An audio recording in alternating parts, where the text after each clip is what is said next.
veces lo urgente no nos deja ver lo que es más importante.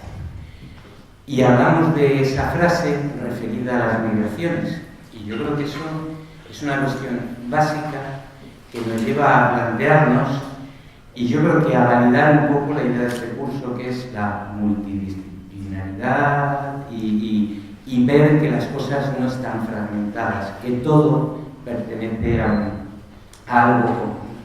En el tema de las migraciones, él me decía, estamos en un momento en el que están viniendo los refugiados, es gravísimo, es un desplazamiento masivo, el más importante desde el que se dio después de la Segunda Guerra Mundial, esto es básico, pero nos tenemos que fijar, y a eso hay que dar una solución, lógicamente, pero nos tenemos que fijar en lo lento, en lo que viene despacio. Y una de estas cosas lentas que viene despacio es lo que se denomina en la generalidad de las personas el cambio climático. Es decir, está habiendo un cambio lento que va a ser determinante y que bueno, va a dejar, digamos, como una cosa más pequeña las migraciones actuales si realmente el mundo sigue funcionando de esta forma. Lo silencioso, lo lento, lo que no vemos, me decía Carlos Montes, también es muy importante y va a ser lo determinante para el futuro de la humanidad. Carlos Montes es un gran analista, por tanto, de esa interdependencia que existe entre la naturaleza y la sociedad, entre la naturaleza y el hombre. El planeta nos tiene, nosotros tenemos que tener al planeta, si no, la vida no es posible aquí. Es un gran experto en sostenibilidad y por eso esta idea que yo hablé con Carlos me parece fundamental para seguir insistiendo en que estas jornadas son interdisciplinares, que hay que tocar todo y una cuestión fundamental, que esto nos tiene que llevar a oponernos a esta idea de sociedad fragmentada que nos quieren trasladar. Se está creando una sociedad de ricos, pobres, viejos, jóvenes, como hablábamos en las ponencias de ayer, y esto es mentira. Esto es un todo, funciona con un equilibrio y o es sostenible para todos o no es sostenible para nadie. Con Carlos Montes he coincidido con otro querido amigo, nos ha dado la sorpresa de venir hoy aquí a las jornadas, con Félix Pantoja, que fue ponente en otras dos ocasiones y que estuvo aquí en las primeras desde el principio como Alfonso Armada. Y Félix organizó una cosa en la Escuela de Fiscales, interesantísima, en donde se intentaba trasladar este mensaje de interdisciplinariedad a los fiscales que estaban en formación. Y entre la gente que allí estuvo Carlos Montes, estuvo Luis García Montero, estuvieron fiscales, jueces, y yo creo que salió un debate bastante interesante y yo creo que por ahí debe ir la cosa. Carlos Montes es catedrático de Ecología en la Universidad Autónoma de Madrid. Él se define como ecólogo y es una persona que es investigador principal de 6 proyectos, coordina 3 proyectos europeos, todos vinculados a la sostenibilidad y a la conservación del medio natural. Y bueno, voy a hacer una referencia porque yo creo que es algo que él tiene mucho cariño, algo de lo que fue fundador y presidente, que es la Fundación Interuniversitaria Fernando González Bernaldez. Es una fundación para el estudio y la conservación de los espacios naturales protegidos. Es una fundación que ha sido pionera, que es fundamental y que está realizando un trabajo esencial en esta línea de conservación de la naturaleza y del desarrollo sostenible. Bueno, le agradezco enormemente que haya venido. Ayer me preguntaba, o me decía en Roma, dice, bueno, ¿y de qué voy a hablar con todo lo interesante que se ha dicho? Sí, es que tu aportación es esencial, tienes mucho que decir desde esta perspectiva de cómo lo lento, lo silencioso, lo que no se ve a simple vista, puede ser muy importante para el mantenimiento de la vida en el planeta, ¿no? Entonces, claro que es importante, le vamos a recibir y tienes la palabra para empezar.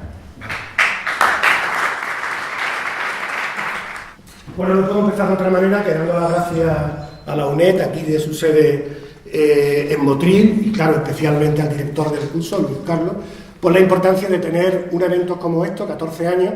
Yo dirijo un laboratorio de ideas peligrosas, entre comillas, que no llevamos 14 años, será un referente, llevamos 10 años, cumplimos ahora, pero yo creo que estos foros son fundamentales para, solo desde las ideas riesgosas conseguiremos cambiar las cosas. El mayor riesgo es no arriesgarse, y el miedo es el que evita el riesgo, la sociedad del miedo no cambia. Entonces, por lo menos tener foros de este tipo, foros de ideas en que puede parecer, bueno, todo esto es muy teórico, ¿y luego qué? No, sí tiene muchas ideas. Fíjense en las grandes ideas que han revolucionado y han cambiado el mundo.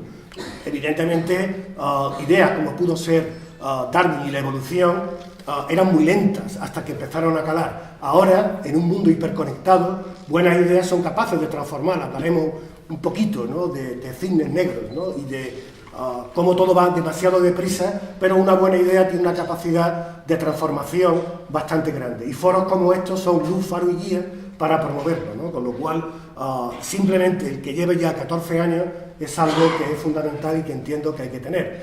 Y en un foro fundamentalmente, pues eso, ¿no?, de derechos humanos y migraciones, en la que estamos hablando fundamentalmente, donde participan básicamente, ¿no?, pues juristas de muchísimo nivel, latinoamericanos, nacionales. Pues en un momento yo me preguntaba y le preguntaba a Luis Carlos qué hace un ecólogo. Y primero la pregunta es, oye, ¿esto un ecólogo qué es? Seguro que algunos preguntaréis, porque me pasa frecuentemente que cuando me presentan me llaman ecologista. Y bueno, ya me encantaría serlo, ¿no? Pero bueno, vivo de la ecología, soy catedrático de ecología y es mi profesión. Y estoy aprendiendo poquito a poquito a una cierta militancia, aunque no milito en ningún grupo ecologista.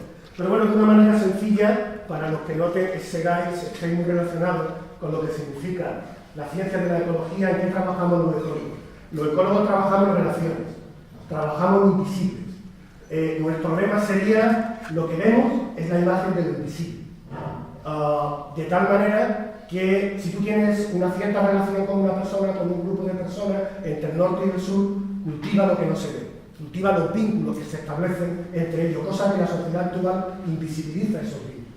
Porque hay muchos aspectos invisibles, como estaba comentando Luis Carlos, que son los que realmente están moviendo, y ahora veremos luego con el caso de las migraciones. Estamos invisibilizando en una sociedad puramente materialista, consumista, invisibilizamos esos vínculos. La gente ya no habla, la gente, y ahora hablaremos de los pantallas dependientes, ¿no?, totalmente mirando y controlado por una pantalla, y diréis, ¿qué tiene que ver esto con el flujo migratorio? Bueno, ahí voy a intentar un poco de visibilizar esos vínculos de carácter invisible. Yo voy a trabajar a una escala global. Me han emocionado las charlas en las que he estado, sobre todo porque escuchando a los diferentes ponentes le estás poniendo cara, ojos, estás poniendo todo un drama que hay detrás dentro de estos flujos migratorios. Vamos a hablar a una escala más elevada, vamos a hablar a nivel global, a nivel del planeta. Dicen los físicos que la escala crea el fenómeno. Yo creo que es importante, y veremos que la migración es un proceso complejo, multidimensional y multiescalar, y lleno de vínculos que no se ven. Entonces, permitidme, aunque aparecerán caras, que la pondré, permitidme que hable a una escala más global en relación a las ponencias anteriores. Y por último, y antes de empezar, pues seguro que meteré la pata, como no puede ser de otra manera que esté hablando digamos, de forma de ver esas relaciones más desde el mundo del derecho, pues seguro que meteré la pata. Entonces, pues, pido licencia para aunque tuve una clase intensiva ayer por la noche entre los dos jueces de los dos CIEs, en la que yo muy calladito escuchaba y me enteré de la jerga. No lo volveré porque meteré la pata directamente, ¿no? Pero, en fin, dicho esto, ¿qué pinto aquí? ¿O qué respondemos? ¿O de qué va? De Kilian Charles. ¿Qué ven aquí? Este es un cuadro de un pintor renacentista. A este pintor le encantaba pintar bodegones de fruta, de verdura, en la que tenía como una gran obsesión para que la gente entendiera el alcance de sus cuadros, ¿no? Todo me diría que es un bodegón de qué, un bodegón fundamentalmente de verdura, ¿no? Pero si le damos una vuelta, aparece esto. A él le encantaba, sus cuadros tienen diferentes posiciones. ¿Por qué pongo esto? Yo voy a partir de una hipótesis de entrada, que es la que voy a intentar que me sirva de hilo conductor, en la que la idea es que con el tema de la migración y cualquier otro tema actual dentro de la sociedad, en este mundo cambiante, tenemos una idea preconcebida, lo que podemos llamar una serie de prejuicios. Y como decía Einstein, es más difícil romper un prejuicio que romper un átomo. En la que, para el caso, nuestro que vamos a hablar del caso de derechos humanos y de migraciones, lo que suele ocurrir es que estos prejuicios hacen que cuando nosotros, un determinado cuadro, en este caso sería de las migraciones, lo vemos de una forma, ya no queremos buscar otra forma. De tal manera que solemos quedarnos con una visión, pero no vamos buscando otra visión que también, porque ese cuadro son esas dos imágenes. Vamos a decir o vamos a tratar de defender que las barreras mentales son más importantes que las barreras estructurales. Hay barreras estructurales muy claras, pero es más fácil romper una barrera estructural, sobre todo con la legislación, en el caso de la migración, que romper toda una serie de barreras mentales en los dos lados, como veremos, de la propia migración. Ayer el vídeo yo no fue realmente impresionante y sé que sacar una conclusión era ver todo un mundo de barreras mentales en la que él quedaba inmerso desde que sale de Gambia hasta que llega aquí. Y es capaz de romper las barreras estructurales, pero le cuesta todavía romper otras barreras de carácter mental. La idea es que si nos centramos en las partes, invisibilizamos todo. Yo trataré de defender de que el hecho de que a pesar de que hay una mayor conciencia social, a pesar de que siempre es poco, le estamos dedicando más medios de todo tipo a gestionar el flujo migratorio, estamos lejos de parar. Al revés, se está incrementando cada vez más. Y fundamentalmente lo que yo voy a defender es que esto en parte está ocurriendo porque estamos viéndolo de una manera sectorial, compartimentada, muy centrada en un área esencial, fundamental, que es el caso de los derechos humanos y todo el derecho internacional ligado, clave, básico. Sin eso no podríamos hacer absolutamente nada, pero podemos ir más allá, podemos ir un poquito más allá de como estamos haciéndolo actualmente. La idea es que si cambiamos la forma de ver las migraciones cambiarán de forma. De tal manera que yo voy a invitar a que veamos el tema de las migraciones desde otra mirada para ver si conseguimos cambiarlas o verlas de otra manera diferente. Es un poco más o menos el desafío. De acuerdo como entrada, creo que ha quedado, no sé si ha quedado más o menos claro cuál es el desafío. No sé si lo conseguiré, pero ya lo habéis puesto en el test. Si no aplaudís, está claro que no lo conseguimos.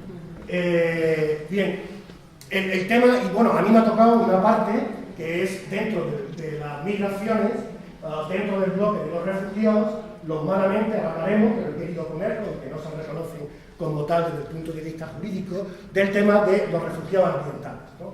Un aspecto que tuvo una importancia muy grande, especialmente antes de la crisis migratoria, muy ligada a los conflictos armados de Siria y luego el flujo, el caso de Afganistán y el caso de Irak. Continuamente no paran de salir noticias en que los titulares son de este tipo.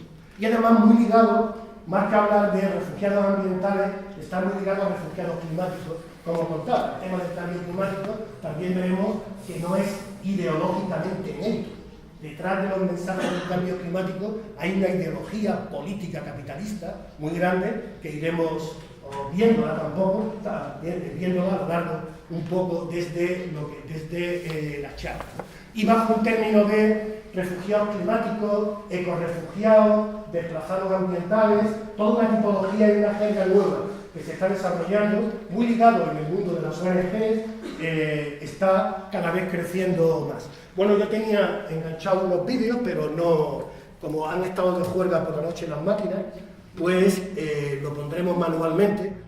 En 2013, 22 millones de personas se vieron forzadas a abandonar sus hogares debido a desastres naturales. Para 2050, los desplazados podrían alcanzar de 200 a 250 millones. La mayoría de los migrantes serán desplazados internos dentro de países en desarrollo, debido al aumento de fenómenos como la sequía, las inundaciones y el aumento del nivel del agua. En Bangladesh, hasta 1 millón de personas deben huir cada año, ya sea temporal o permanentemente, ya que los campos de arroz se inundan regularmente. La migración internacional o la evacuación de poblaciones enteras podría ser la única opción para algunas comunidades en los próximos siglos. Los habitantes de las islas amenazadas por la crecida del nivel del agua están considerando la relocalización de comunidades enteras en lugares menos expuestos, como el caso de las Maldivas que prevén construir islas artificiales flotantes, o la dispersión de la población y el exilio. Así, el archipiélago Kiribati compró tierras en las vecinas islas Fiji. En todo el mundo hay zonas donde el riesgo de fenómenos climáticos es elevado. Esta nueva categoría de migrantes involuntarios no está protegida por las leyes internacionales, como sí lo están los refugiados desplazados por la guerra o las víctimas de los derechos humanos. Pero el impacto del cambio climático es susceptible de aumentar las demandas por la existencia de un verdadero estatuto de refugiados climáticos. Incluso el propio ACNUR te habla de hasta 1.000 millones en los próximos 50 años. ¿Es real esto? ¿Se van a mover tantos millones? Algunos hablan 50 millones en 50 años y otros hablan de miles de millones.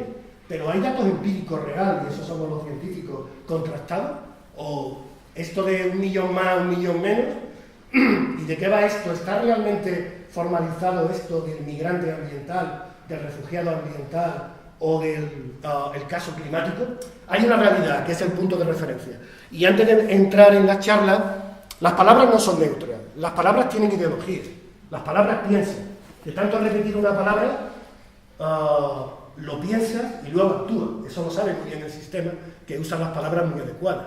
Pero es que además hay palabras que tienen un cuerpo jurídico detrás, con lo cual las tienes que tener muy claras, porque encaje o no encaje, va a tener, dentro de ese concepto, va a tener unas implicaciones muy claras, que te pueden cambiar o alargar la vida totalmente. Y de todas las terminologías que se emplean en todo el mundo de las migraciones, hay una que realmente está clara porque tiene la convención, todo el mundo la sabe, en la que de una manera muy concreta, está cerrada, definida, de qué se considera un refugiado ambiental que tiene esa protección desde el punto de vista de los derechos humanos, con todo lo que es la carga de del derecho internacional. Pero hay otras palabras que se manejan, que es importante, que tienen conceptos detrás, que es importante tenerlo claro para lo que voy a tratar de defender a lo largo de la charla.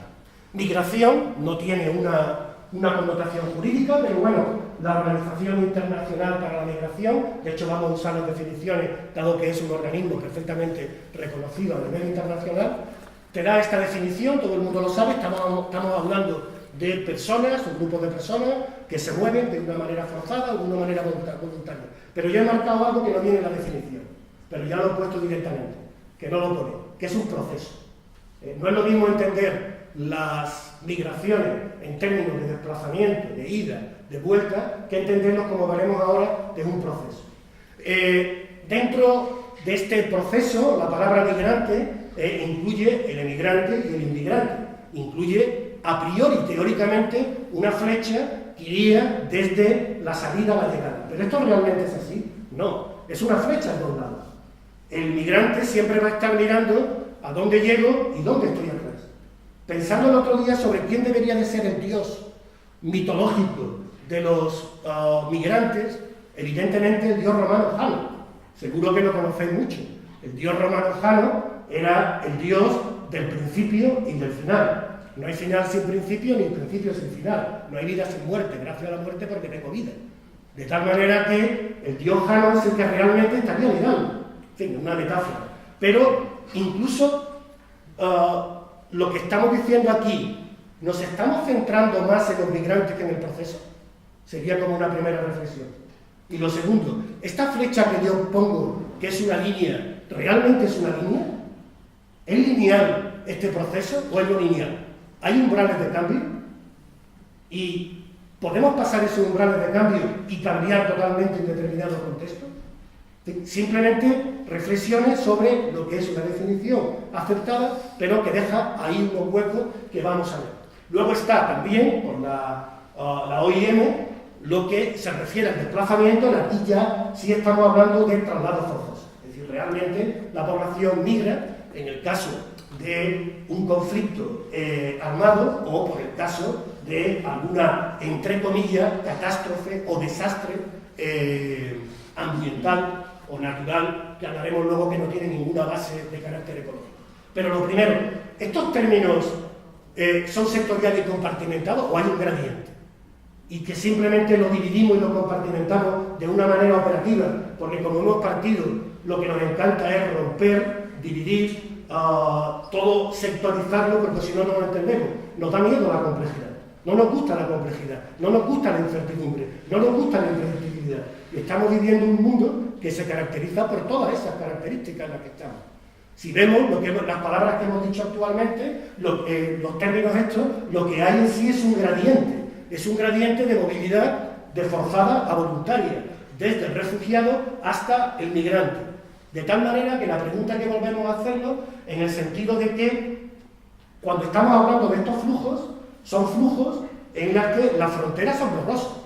Y si queremos dividirlo, tú eres de tal tipo, eres tal tipo, hay que tener claro que lo vamos a hacer de una manera más operativa que de una forma real.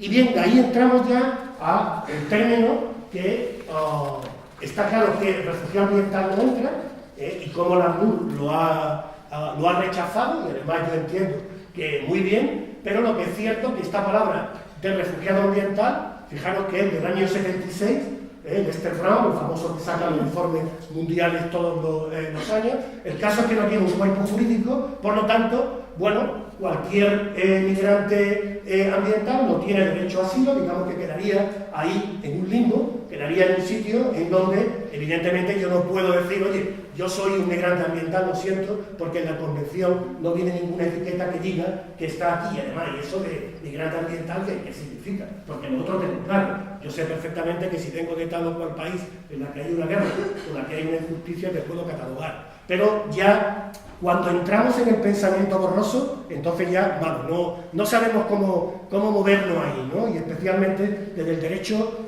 le cuesta muchísimo trabajo algo que no quede totalmente claro. A los ecólogos no, a los ecólogos ya hemos puesto que nos encanta trabajar en la frontera. La frontera es lo más divertido, siempre. La gente, en cambio, en la ciudad dice, oye, ¿dónde vamos este fin de semana? Al centro. ¿Dónde hay que ir? A las periferias, donde está fundamentalmente toda la diversión, donde se mueve el mestizaje fundamentalmente.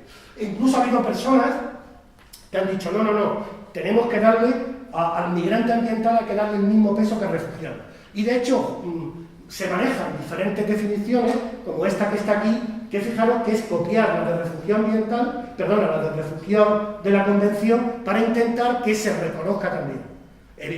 Entonces, claro, esto es como una especie como de dialéctica, ¿no? La de refugiado sensu estricto sería humanos contra humanos, y en cambio la de refugiado ambiental sería naturaleza contra humanos. La naturaleza me ataca y me desplaza.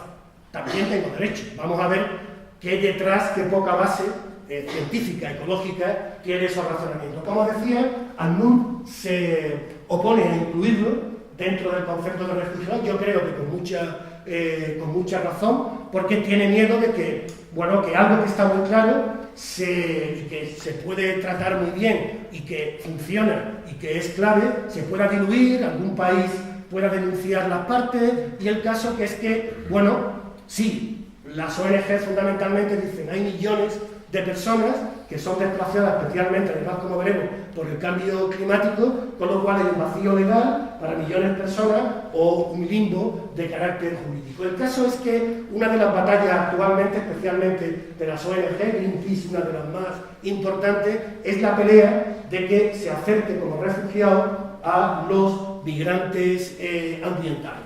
Básicamente la idea, el siglo XXI no es igual que el siglo XX, tenemos que adaptar la legislación en el tema de refugiados a los cambios que están teniendo lugar en el siglo XXI, con lo cual hay que demandar esa idea. Y yo me pregunto, ¿esa es la línea? ¿La línea para intentar mitigar estos flujos, mitigar todo este sufrimiento que estamos viendo es que se reconozca el migrante ambiental como un refugiado? Yo creo que no, pero fundamentalmente las líneas van por ahí. Bien, el caso es que en la definición, ya no de refugiado ambiental o de refugiado climático, sino de migrante ambiental, que está caracterizado y reconocido, sin cuerpo jurídico, pero reconocido, la OIM, esta es la definición que le da, en la que te habla de cambios progresivos y que puedes tener un proceso de migración por cambio ambiental que puede ser forzoso o puede ser voluntario, dentro de ese gradiente que hemos visto anteriormente. Y con esta connotación, fijaros la cantidad de entidades internacionales que la afectan. La más importante es la iniciativa NASEM de Suecia y de Suiza, que es la que está teniendo ahora mismo mayor peso a la hora de que hay que intentar darle una cierta protección jurídica a este grupo de refugiados. Hay una cosa clara, que es que, y lo iremos viendo, que este concepto de migración ambiental, de migrante ambiental, como veremos, es algo muy complejo. Y al ser muy complejo, es muy difícil tipificarlo, es muy difícil ponerle etiqueta, es muy difícil meterlo dentro de una determinada legislación, por lo tanto darle un significado jurídico. Y de nuevo me pregunto, ¿esa es la línea que tenemos que ir? ¿O por qué no trabajamos, como hemos dicho antes, en términos de un proceso? ¿Por qué tenemos que ir por ahí de que también son refugiados? ¿No será que por ahí puede venir la explicación de por qué no estamos ni siquiera deteniendo lo que es el flujo migratorio? Con lo cual, yo me planteo, ¿la migración qué es? ¿El inicio, el final? ¿O está fundamentalmente el camino? ¿O incluso la migración no es el camino? Fundamentalmente más que lo que es en el camino, es el camino aquel. De tal manera que lo que sí es cierto es que una cadena es tan fuerte como el eslabón más débil. Y todas estas personas que veremos a la hora de matizarlo, que entrarían dentro de personas que tienen que desplazarse por la destrucción, bien por cambios naturales, bien por determinadas políticas, romper los vínculos entre ellos y su naturaleza, que le da el agua, que le da la comida, que le da el aire limpio, pues evidentemente está ahí. Lo primero es que no sabemos realmente cuántas personas en el mundo están migrando o van a migrar por razones de carácter ambiental. Como os decía, el propio MUL, en la última cifra, lo mismo te habla, y otros te hablan de 50 millones, hasta hablarte de 1.000 millones. Que no estamos hablando de millón para arriba o millón abajo. Estamos hablando de muchos cientos de millones, de uno o dos, es decir, dependiendo de la definición que tú tomes de refugiado ambiental, que sea más o menos estricta, habrá más millones o habrá menos millones. Sabemos que el clima va a cambiar y ese va a ser el motor más importante de los flujos de migrantes ambientales. Pero el sistema climático es estocástico, tiene umbrales de cambio y a pesar de que el IPCC nos da un escenario, continuamente se está equivocando. Es decir, ¿realmente podemos inferir los escenarios del panel intergubernamental de cambio climático y refugiados? Hoy sabemos que realmente no, que hay un nivel de incertidumbre tan grande que no podemos hacer predicciones, pero sí podemos hacer escenarios. No es lo mismo una predicción que hacer un determinado escenario. También sabemos que las dinámicas, como veremos con algunos ejemplos, no son lineales. No es esa línea lineal que ponía de un lado y otro lado. Que los caminos tienen intersecciones, pueden ir por un lado o pueden ir por otro lado. Tampoco se ponen de acuerdo si la migración ambiental es deseable o no es deseable. La idea es, depende de cómo se gestione. Y tampoco hay resultados claros, no hay ningún análisis comparativo de las políticas que se han hecho centradas fundamentalmente en migrantes ambientales, qué resultados han tenido como para parar, reflexionar y decir, vayamos por este camino, vayamos por otro camino. Como veis, hay un montón de preguntas abiertas sobre de lo que va esto de los migrantes ambientales. ¿Y qué sabemos sobre la migración ambiental. ¿Qué certezas tenemos dentro de esa gran carga de incertidumbre?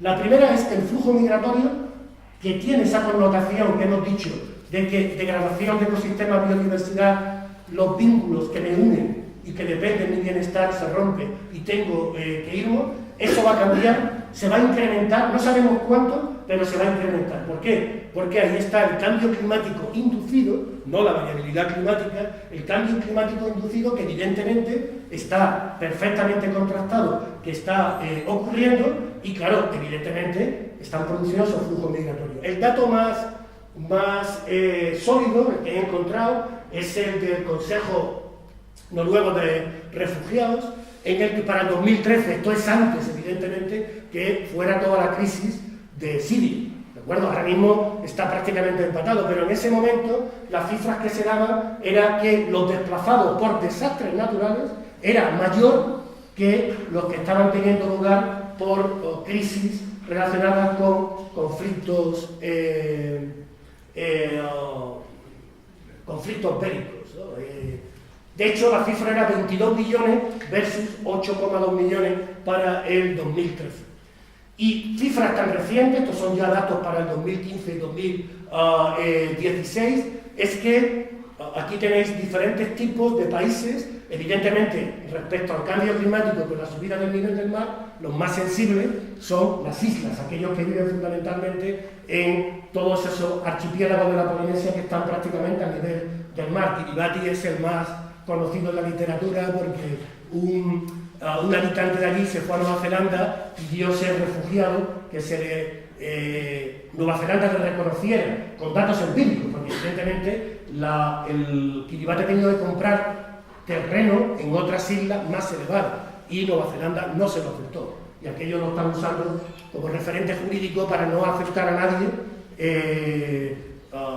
aunque esté el dato empírico de que se está desplazando no por conflictos bélicos, etcétera, no se acepta ese razonamiento como refugio. Por ejemplo, el porcentaje de población migrante de islas es cada vez mayor, pero también en otra serie de países, ligado a la OCDE, no ligado a la OCDE.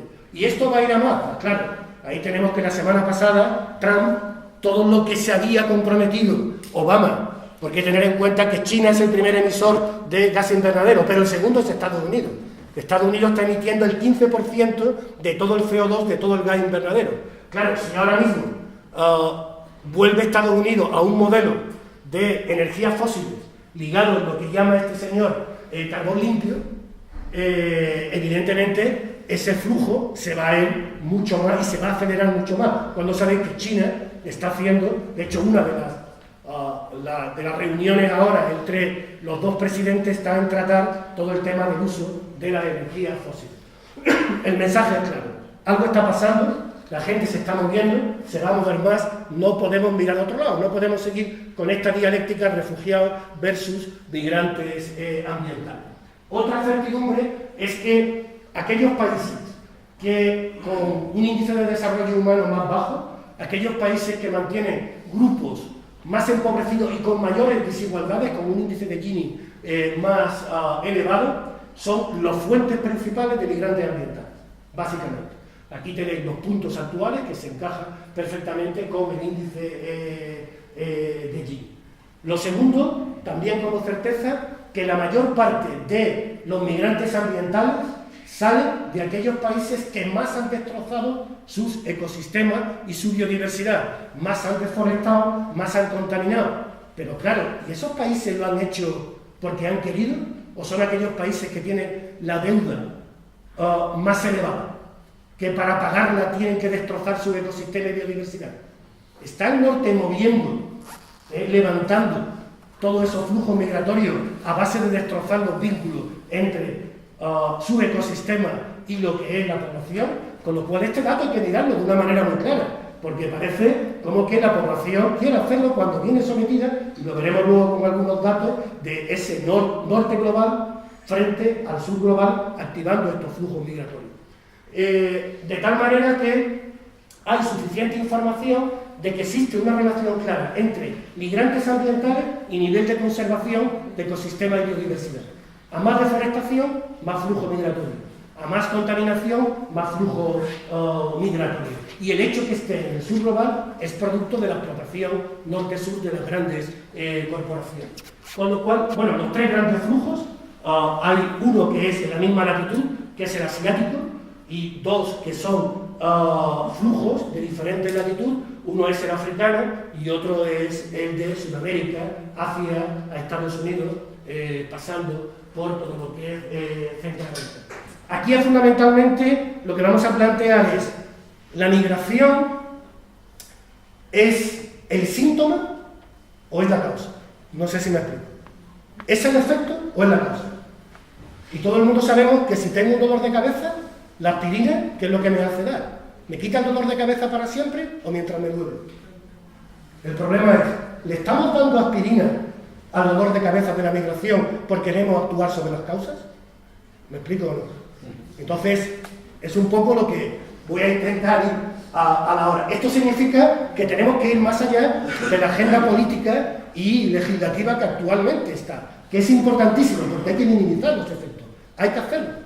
Pero ¿un CIE va a eliminar la migración? Y lo hemos visto, y es impresionante. ¿O es simplemente una aspirina y una mala aspirina para el dolor de cabeza? La base es que no estamos atacando, mi hipótesis, la que yo manejo, es que no estamos siendo capaces de detener el proceso migratorio fundamentalmente por dos razones. Primero, porque no estamos dándole una base socioecológica. Entendemos base socioecológica, no estamos viendo que este proceso migratorio, en el fondo, está hablando de los vínculos entre naturaleza y sociedad, que no los podemos separar, como hemos visto anteriormente. Y, en segundo lugar, que no le estamos dando una aproximación sistémica. ¿Qué significa de carácter sistémico, holística? Que todo es más que la suma de las partes, que 1 más 1 no tiene por qué ser 2, que hay propiedades emergentes. De hecho, para mí la migración es una propiedad emergente, resultado de interacciones a múltiples aspectos. No lo podemos sectorial, compartimentar, porque entonces simplemente actuaremos sobre políticas de minimizar impactos, pero no realmente de gestionar lo que son las causas. Para esto, bueno, voy a ir un poco, me decía, cuando hablábamos con Luis Carlos, decía, bueno, ¿cómo lo planteo Luis Carlos y tal? Decía, mira, cuéntale a la gente cómo funciona el mundo, porque es que la gente no sabe muy bien esto de cómo funciona el planeta, porque parece que nosotros somos unos extraterrestres aquí, cuando somos una especie, no igual que todas, somos igual que todos, desde el punto de vista biológicamente hablando, pero tenemos unas connotaciones que nos hace que, bueno, estemos haciendo en el mundo. Pero podemos todos los días levantarnos y no ver la salida del sol. ¿Cuánta gente aquí hace tiempo ya que no ve? Bueno, aquí supongo que tendrá aquí en la playa más, pero ¿cuánta gente aquí es tan hijo de la prisa y no es dueño de su tiempo que ni se acuerda cuándo fue la última salida o puesta del sol que vio? ¿Cuánta gente en la ciudad que estamos, cuándo fue la última vez que visteis las estrellas? ¿Y esto tiene que ver con la migración? ¿Y esto tiene que ver con la gente que migra? ¿Me explico? Entonces, lo primero que nos podemos plantear, o lo que está, el planeta funciona de una manera, digamos, de ecología para no ecólogos, de una manera muy sencilla. Nada más que tenéis que simular que es, habéis visto estas norias en los ríos, ¿no? Que se van moviendo y el río mueve una noria continuamente. Como decía Heráclito, ¿no? Nunca te puedes bañar 2 veces en el mismo río porque el agua no es la misma ni tú eres el mismo. Bien, pues quien mueve esta noria es la energía que viene del sol. ¿De acuerdo? Con lo cual, por las mañanas todo. Es decir, estamos pensando aquí, amamos, odiamos, me escucháis, los que se duermen, los que no se duermen, todo al final es un paquete de energía que vino del sol, ¿de acuerdo? Y estuvo moviendo esta rueda, que la rueda es muy sencilla, las ruedas son 24, ¿qué somos nosotros? Nosotros somos materia organizada, ¿de acuerdo? Por esa energía, 24 materiales que tenemos y luego la energía que la tomamos, los materiales de energía que la tomamos en el pedazo de comida que seguro que vosotros habéis tomado para mantener, y bueno, algunos mejor durmiéndose que el caso es que todo funciona de una manera muy sencilla, es decir, el sol va a determinar el clima, este clima ¿qué es lo que va a hacer fundamentalmente? Que entre la energía de la luz, la toman las plantas, recordar en plan sencillito, a través del verde que te quiero ver, de recordar que hay dos cosas que dicen, en cuanto a gusto no hay nada escrito. Es mentira, claro que hay escrito, mucho. Hay dos colores que están escritos. A lo largo de nuestros millones de años de evolución está el verde, que es simplemente alimento de las plantas, y el azul, que es el agua, las dos cosas que necesitamos. Por eso, si queréis ser atractivos, poneros siempre un verde y un azul, y veréis cómo generaréis mayor atracción. Y luego los ojos muy abiertos, y mirad mucho, eso es fundamental. Si queréis tener capacidad atractiva. También tiene una aplicación biológica muy interesante, Juan Dini lo sabía muy bien. Tenemos las plantas, que son las primeras que usan esa energía, ¿vale? Los animales se comen a las plantas, y llegamos nosotros, que también somos animales, en la que, bueno, nos comemos a los animales, también nos comemos a nosotros mismos, y luego hay unas cositas que no vemos, que son las bacterias y los hongos, algunos lo vemos, que lo que hacen es todo ese material que teníamos aquí, lo devuelve de nuevo a este pool que está aquí. Este es el famoso rueda de la vida, o recordar en el Rey León, en Hakuna Matata, ¿no? Bueno, pues exactamente igual, que es el ciclo que está aquí. Con lo cual, ¿qué quiero decir con esto? Que realmente lo que se ve no es lo importante, sino lo importante es lo que no se ve. Si queremos tener un planeta de carácter sostenible, hay tres elementos que son fáciles que no lo vemos. Uno de ellos es este flujo de energía. ¿De acuerdo? Que ese, bueno, va a estar obligado al tema del cambio climático, etc.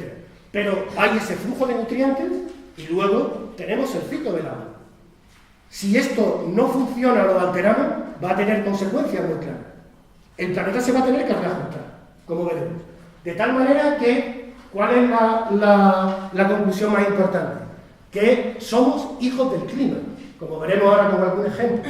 Es decir, la historia de la vida, la historia de los seres vivos, la historia del ser humano es la historia del clima, que en último término son más factores, aparte la distancia al Sol, también la Luna interviene y un largo etcétera. Con lo cual, primera conclusión que tenemos que tener clara, es decir, aparte de parte o formando parte de este planeta. La tecnología nos hace tan prepotentes que creemos que podemos vivir aparte de la naturaleza. Entonces, esto nos lleva a que estamos viviendo un mundo diferente. Es lo que se llama actualmente el antropoceno. La economía capitalista tiene un metabolismo tan intenso que estamos cambiando desde lo local hasta lo global. Por eso le llamamos, como el ser humano en la fuerza geológica tiene mayor capacidad transformadora que todos los impulsores geóticos del planeta, bueno, vivimos en un planeta humano. Es lo que llaman el antropoceno, en la que estamos cambiando desde los genes hasta el clima. Eso nunca había pasado. Que una especie que acaba de llegar esté controlando los procesos globales del planeta es algo único. Y muchas veces no nos paramos a pensar de la capacidad que tenemos transformadora en esto que es lo último que ha llegado aquí. Y esto hace que todos los procesos han cambiado su ritmo de cambio. Por eso le llamamos cambio global. Nunca haya existido la constancia global, nunca. Pero los ritmos de cambio ahora son rápidos, intensos, globalizantes y traumáticos. Todo va deprisa, se acabó el tiempo. Hijos del estar y no hijos del ser, como hablaba el otro día, no me acuerdo de por aquí. Es decir, ahora mismo interaccionamos a nivel global. Y como dice este chiste del roto, vivimos en ¿qué? ¿En un mundo de certidumbre o en un mundo de incertidumbre? Me encanta cuando él dice, vivimos tiempo ¿en qué? En que es la claridad de confusión más grande que vivimos. ¿Me explico? Y claro, yo quiero buscar la luz. ¿Y dónde busco la luz? En la oscuridad. Bien, la cosa es, ¿cómo podemos cambiar? Primero, ya sí que voy terminando, lo primero, ¿somos conscientes que somos ecodependientes? ¿Que la leche no viene de la nevera y que el agua no viene del grifo? ¿O todavía hay mucha gente, especialmente los más jóvenes, que se siguen creyendo que la leche viene de la nevera y hay que llevarlo en algún momento a una granja escuela para que vean una vaca y ordeñen una vaca? Y que cuando no sale agua del grifo porque tienes un despilfarro de agua, dices que este es un país tercermundista y no te enteras que detrás es un ciclo del agua y un río, pero como es invisible y tiene una cañería, no te enteras. En cambio, estamos rodeados de naturaleza. Cuando te tomas una manzana, detrás hay polinizadores. Cuando bebes agua, detrás hay un río. Cuando bebes un yogur hay bacterias. cuando tomas maravilloso filete de atún, detrás hay un ecosistema acuático.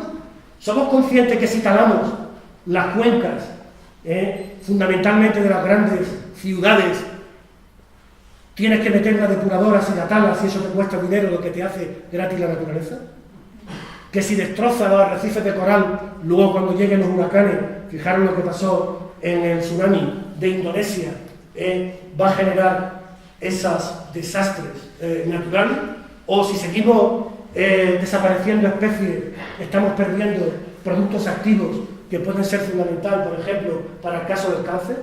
Cuando vemos una imagen como esta en Indonesia, en la que, personas acopladas saben perfectamente lo que está generando el río, lo que está generando el bosque, lo que está generando para lo que es su bienestar, porque les puede producir agua, materiales, me depura el agua y también me genera una paz espiritual, sentido de pertenencia de la tierra, los beneficios que me está generando la naturaleza. ¿Pero eso lo aceptamos o no? Es decir, si dependemos de la naturaleza, la primera pregunta es, ¿este planeta tiene límites o no tiene límites? La respuesta es que tiene límites, ya lo hemos visto. ¿Y estamos aceptando los límites planetarios o no? Si no lo aceptamos, ¿vamos al colapso o no vamos al colapso? Vamos claramente al colapso. Estamos conduciendo por una autovía en el carril izquierdo a toda velocidad después de haber bebido. ¿Hay probabilidades de que nos peguemos un tortazo? ¿Por qué tenemos que repetir siempre los mismos errores si hay errores nuevos que tener? No sé si me explico. Y luego si usamos, la mezclamos con esta tan conocida de Einstein, de un anuncio además, de si quieres resultados diferentes no hagan lo mismo, si juntáis las dos os saldrá, cometamos errores nuevos para tener resultados distintos y seguir aprendiendo. Ese es el mensaje final de mi discurso. Siento la...